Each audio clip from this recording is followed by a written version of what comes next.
This podcast is brought to you by the School of Advanced Study, University of London. All of our podcasts are available from our website, www.sas.ac.uk.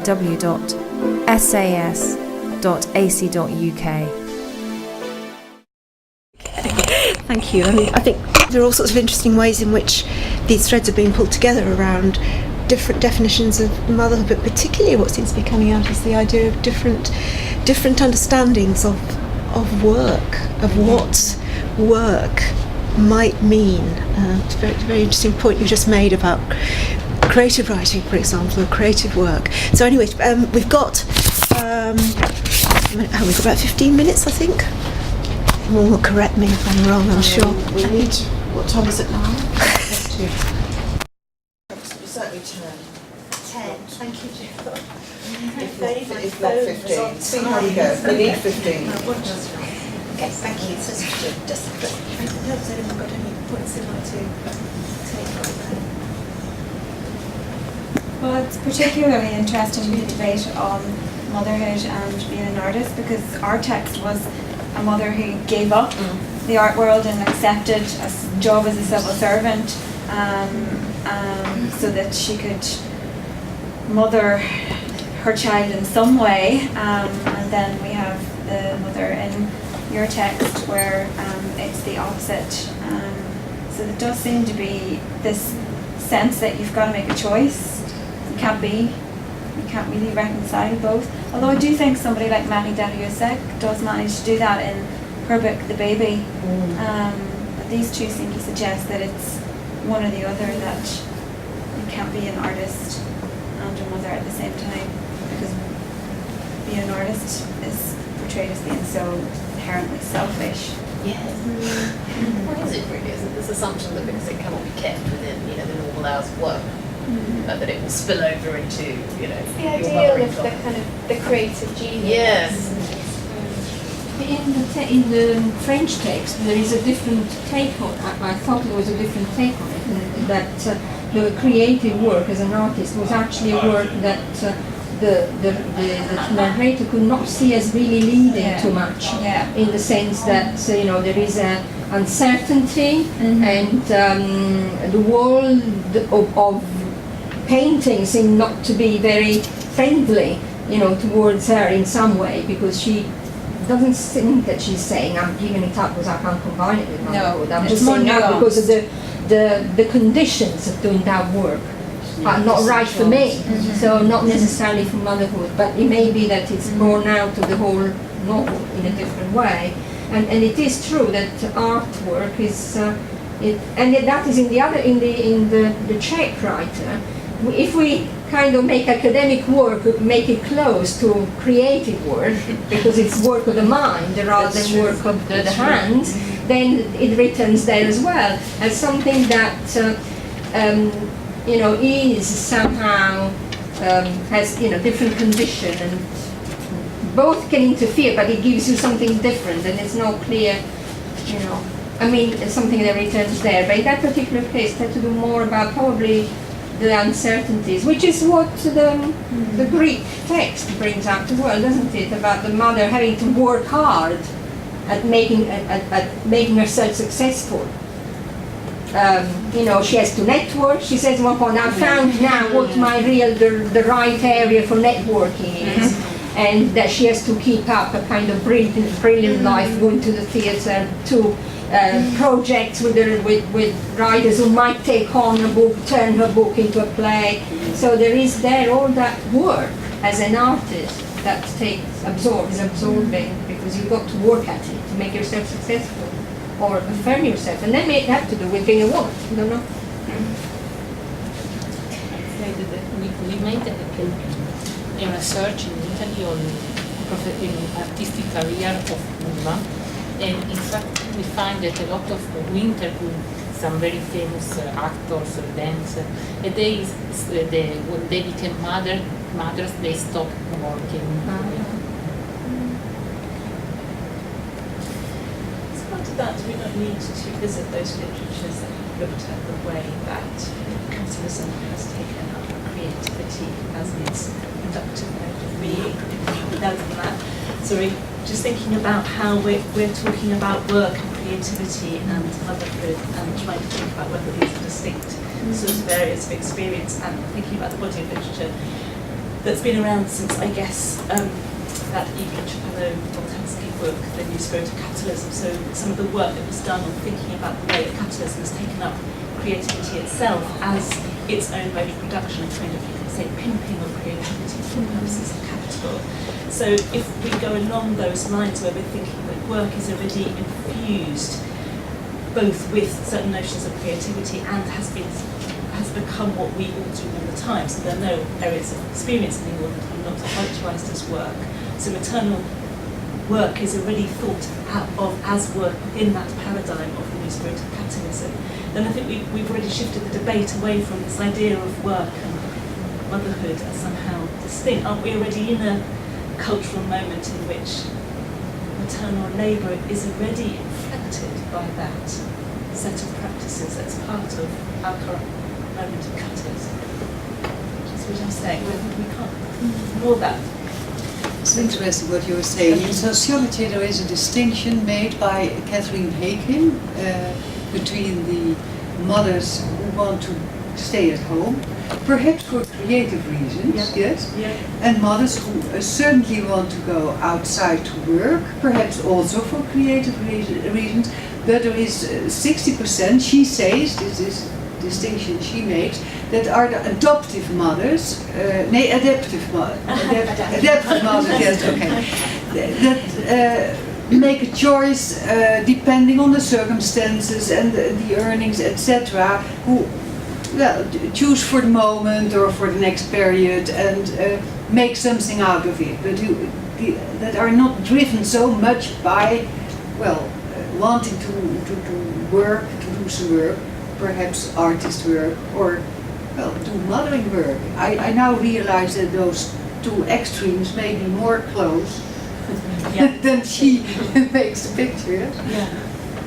Because I mean, with you written about how there is certainly a group of women who take on mothering as absolutely as work. I mean, as a vocation, and is driven in very similar ways by how work is characterised. Absolutely. Is this the kind of intensive mothering model? And if anyone read Battle Hymn of the Tiger Mother, it's this really quite ghastly narrative by a Chinese-American law professor about how she brought up the best child she possibly could and basically trained in quite a brutal regime her eldest daughter to be a concert pianist, and I don't know if anyone else has read it, and the youngest, I don't know what she's doing, but obviously something world-beating, and she talks about it in terms of Chinese nationhood as well, although she's not actually living in China. She talks about it as a kind of Asian. It's framed very much in terms that, the world is changing, the Asian economies are taking us over, and our children must reflect that. Our children must be productive citizens of a type that we in the West have not been used to produce. There will be no more indulgence. There'll be no more indulgence of mothers either, no rest, She talks about banning TV completely, and she takes her daughter to a hotel. She tapes a violin score on the TV. And forces her daughter to practice for 4 hours a day. And this has caused. I'm actually quite surprised that no one had heard of it, because it was all over the press. Oh, you haven't read it yet. And I'm actually writing about this now as a kind of metaphor for this mother as a producer of the new global economics. So that exactly ties in with what Lisa said, about mothers as the mothers of capitalism. It used to be It's a very old discourse, isn't it? Absolutely, It goes right back to the 18th century French Revolution. But as we were having an interesting discussion in the questions, the break today, about how it used to be mothers of the nation, and we used to do stuff for the state. Now we do it for global capitalism. Yeah, that's what we do. That's what we all. Everything. But I was interested by what you were saying about the mothers in the text going to work for a break. Yes. Well, I've certainly done it. Yeah, that's so true. Yeah. It's true. So that sacrificial vocation is not taking your own time in your own chair. I think there is this was about stay-at-home mothers saying, "Well, I'm doing it's the hardest job in the world." That cliche. But also, it's I think we were saying in the first session, we were starting to talk about the whole discourse of flexible worker and how actually that this is an ideal that's held up, and and often it's just resulted in more work for women, more stressful lives. Yeah. And I think Claire and I were discussing in the break how actually sometimes we desire boundaries. We actually quite like boundaries and being able to And also separate. they're protected in terms of work and legislation, aren't they? You were saying that this is the old piecework, the sort of early 19th century way of working, when things were dropped off to women, when they did all that work at home, underneath the candlelight, Yeah, they do it on the end of a computer. Yeah, exactly. Yeah. Exactly. I just wanted to comment about, just picking up the point about Catherine Haken's work on the notion of women working with Liz and this whole idea about choice, because I would suggest that choice is very constrained. And if I draw upon the work of one of my PhD students, who's now starting to write about and going to do a book together, she was looking at women in science. And what she found was that remarkably little has changed. She was interviewing women who'd been in science for the whole of their careers and younger women in science. And there were some recurrent themes. And really, the choice was very limited. Women found themselves in particular positions. And one of the things that she picked up on was that actually there is a little bit of an opening for women to kind of make it to senior roles in science, but only if they take the admin route. The creative genius route is pretty much closed to women. That is reserved for the men. And that some women had chosen to become managers, or they'd chosen to take a role that mixed in with their paid work and perhaps mothering. And what they then did was to kind of rationalise it post hoc, because you just can't live with that bitter battle that you're fighting and you haven't quite perhaps pursued what you wanted to pursue. So you look at what's good about what you're doing. And one of her themes was that it isn't necessarily that people are settled in what they're doing, but the social situation in which they're living means that their choices are very constrained and they have to manage to live with what they're doing, which I think is a very different, and a lot of those women will probably come under the label of adaptive, but that's not actually necessarily what they might have set out with. It's about managing within the circumstances that they're in. That's not especially for women, I think. Maybe men are a little bit more, have better possibilities, but we shouldn't think that all men have so many choices. Well, I don't think she did interview men to look at the choices that women have, but she wasn't actually focusing on male choice. She was definitely looking at women's choice, and a large percentage of the women were mothers. I don't suppose, if I think about the fathers that we interview, I think the choices are different, but in terms of career and looking after children, I think the constraints are very different from the ones that are faced by mothers. True. But constraints will be there. Yeah, one of the things that came up in our discussion is how the mother's workplace isn't sacred. The child has direct access whenever he or she wants to the mother's workplace, and we looked at the phone call that she gets when she's in the middle of trying to do some reading, and she has to deal with Genio and crisis about the Queen having lost the keys to Windsor, Castle, and she has to take this really seriously and deal with it. So even though at the start of the extract she sets the workplace up as somewhere where she has her own space and her own time, etc., then as the extract then unfolded, we saw, well, that's not really the case, because your mothering, as much as you might want to separate them, is encroaching on your workspace nonetheless.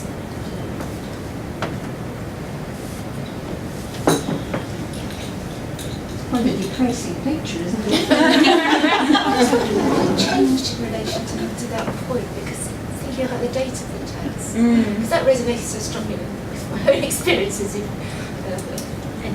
endless access. It's all the time. It's culminating in my son phoning me up in the middle of a lecture in a panic about his GCSE. And the students were very understanding and sympathetic, and they said, "Why, you just talk to Jack."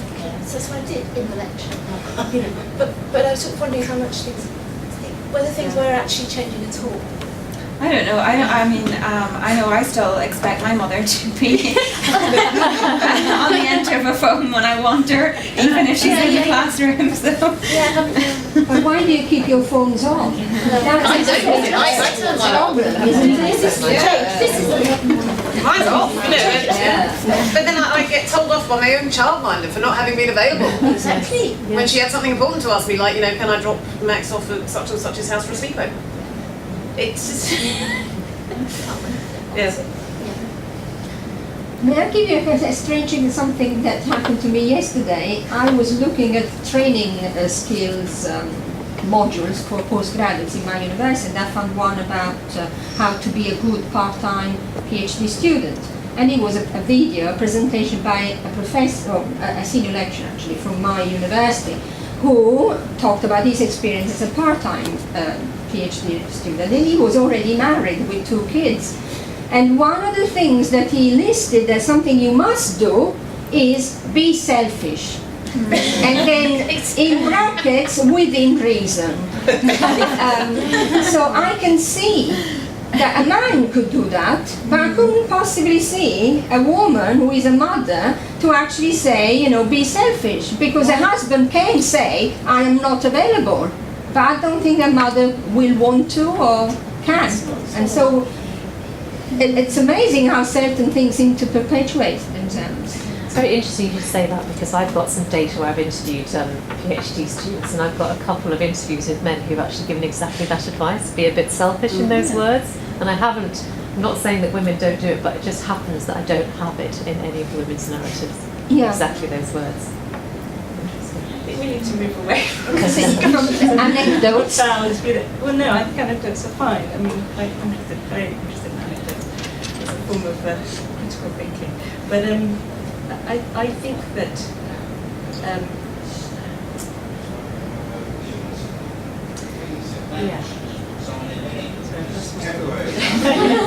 it was a rather particular. Back to the numeric subject, perhaps. I think it's about the fact that I think what's so difficult to articulate is whether maternal labour, maternal work, is a distinct form of work that has a set of relational issues around it that are to do with emotional life and attachment and the kinds of things that make it rather difficult to characterise as work. And we discussed this at length in a whole day symposium that we did with Manzi, and it's a very good paper by philosopher Stella Sanford.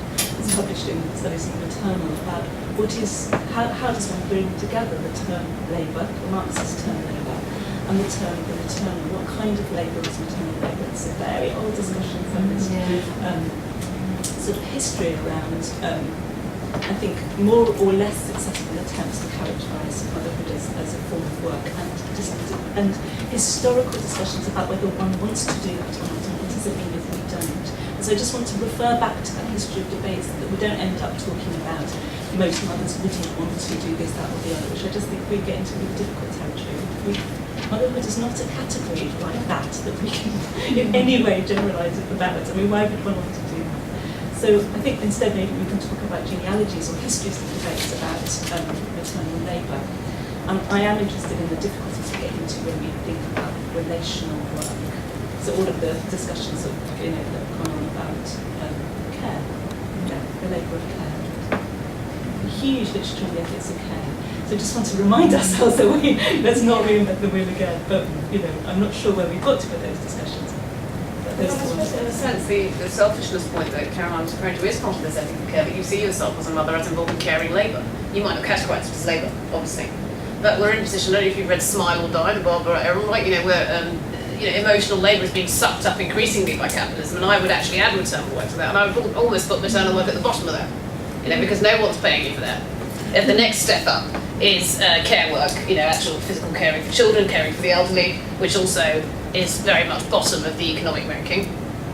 So we're in a situation where the sucking of emotional energy is, I think, you can almost see it. So that's one bit. That's one bit of it, but there's this other bit that always seems to be very hard to articulate, which is whether there's something irreducible about maternal labour, because of the very fact that it's specific. It's not labour that can necessarily be transferred supposedly as easily as other forms of labour, and that's the bit in which we start to talk about whether there is a particular tie between a particular individual who names herself or himself as a mother and a particular child, a set of children who claim that other individual as their parent. That relationship, whether there's something specific to that, and if there is, then that labour can't be transferred so easily. And I think that's where it's hard, because one wants, of course, to think that that can be transferred. Of course, that labour can be done by anyone, and also by an institution. I think so long as there is kind of high quality, whatever that means, and consistency of care and those kinds of things. But actually, I think there's a resistance to thinking that, you know, and I'm interested in what that resistance is about, because maybe after all there is something particular about that form of labour, and maybe that's also because the child also has a view on that. Well, may I Yeah, make remarks? One is about maternal labour, then I'm thinking of adoptive studies. I'm not an expert on that, but I think the discussion is going on there, that what's possible and is it transferable or not. The other thing is, well, would you like to say it's the same, maternal labour and mothering? Because I am hesitating there, thinking about mothering, and then our daughtering mothering project of 20 years back, and it was very helpful for me to get clear that mothering is also disciplining, for example, is giving examples, but also giving the example of being a sexual being. That's always left out, but it's very important. And well, mothering is educating and all that kind of thing. So that makes it possible to play down a little bit this caring thing. You know. So what is it in us women that we take it on so easily? Why not? Well, I let literally a closed door for my children when I had to write or to see a scientific work. They are completely used to it, but in a lot of families it's not. Then I think that's for the mother herself. She doesn't accept. She's been selfish enough to say it. So there are all kinds of things. What is mothering, or more than caring, and well, maternal labour is different from mothering. Yeah, this is what Zara was illustrating about, you know, I completely agree that that is to unpack their patterns. I wouldn't, yeah, I think I actually think we get into less trouble around those sorts of issues because they look like the kinds of things that anyone would do to educate a child, to discipline a child, to set boundaries for a child, to be clear on the system for a child, and perhaps even to have a sexuality, a life outside, beyond the child, are things that can be somehow demonstrated by anybody. I think socially we are more accustomed to that idea that anyone could do those things. In fact, of course, institutions are involved in children's lives right from the beginning and are involved in many of those aspects. It's this other difficult bit, which comes under the term of care that seems to get invoked. I was just responding to Aliyah's comment about the point at which it becomes hard to draw the boundary. But I think it's less easy to deal with under the. And I myself would like to include that under labour and to stay with the term labour for multiple reasons. It's my good position, but I'm interested in how other people do it. I think certainly in the UK and the USA, the narratives of when you're either a pregnant woman or a breastfeeding woman, they characterise it very clearly, I think, in terms of labour, and it's maternal labour. And they're not really offering a choice. And some of the narratives about breastfeeding, there's this lovely piece which is written by the US government about actually how women are responsible for the health of the population and thus the economy if they breastfeed. And then there are all sorts of interesting debates because women are kind of opening this discussion amongst themselves about breastfeeding, but it's characterised very clearly in terms of labour and its impact on the health of populations and thereby capitalism, because actually if you breastfed your child, that will enhance the health of the population and there will be less sickness absence at work, so it's better for the economy. It's in those very words. It's extraordinary. Absolutely. So again, it takes us back to the social in pressures. the check piece of discussion we were having about somehow the maternal gets constructed as the last redoubt of kind of some sort of freedom from commodification. As though everything else is commodified, as you say, like care homes. That's not care. That's not care. Not care in the sense that we're talking. Sometimes when I'm thinking about the term maternal labour, I kind of wonder, you know, does it only have to be between a mother and a child? Can it be the other way around as well? You know, the child and then the very elderly parent, because the same kind of work is taking place and the same kind of relational experience is occurring. You know, so I'm just wondering, is maternal labour something more than just mother and child? It's much more of a concept which takes in a lot of very similar kind of bonds and relationships as well.